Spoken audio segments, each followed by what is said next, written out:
Iyaba uyu mugabo ari umuvugishwa n'Imana vy'ukuri yari kumenya uyu mugore amukora ko ari we. Yari kumenya ko ari umunyavyaha. Ndazi uyu mugore wari we Simoni. Reka nkubwire ikintu.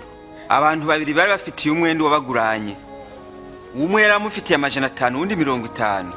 Nta numwe yashobora kuyamwishura. Bituma yabahebera bose. Ninde muri bazomushimira cyane?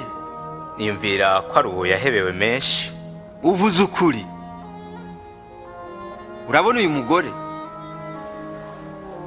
Ninjiye mu nzu yawe ntiwampaye amazi yo koga ku birenge. Yanyogeje ibirenge n'amosozi yiwe abihanaguza umushatsi wiwe. Ntiwangumbiriye mu kumpa ikaze. Ariko we ntararuhuka kunsomagura ibirenge. Ntiwansutse amavuta ku mutwe.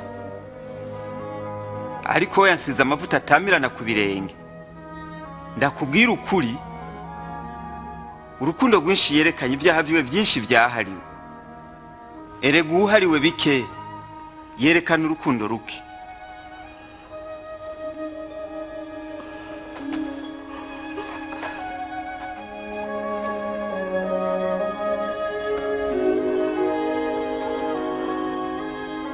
Ibyaha byawe urabihariwe. Ukwizera kuragukijije, genda amahoro.